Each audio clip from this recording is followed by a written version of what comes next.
Muscat ایک سال کے وقفے کے بعد مسقط عمان کا سب سے بڑا ثقافتی اور تفریحی ایونٹ مسقط فیسٹیول کی میزبانی کرے گا مسقط میونسپلٹی کے ذرائع کے مطابق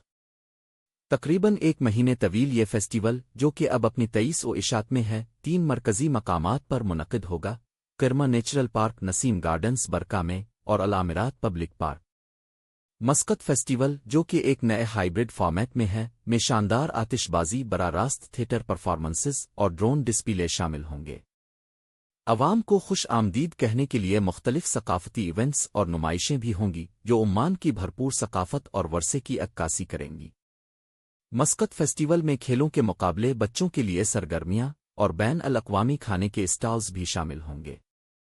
منتظمین نے کہا ہے کہ اس سال کا فیسٹیول ماحول دوست ہوگا جس میں پلاسٹک کے استعمال کو کم سے کم کیا جائے گا اور ری سائیکل وبارن کی حوصلہ افزائی کی جائے گی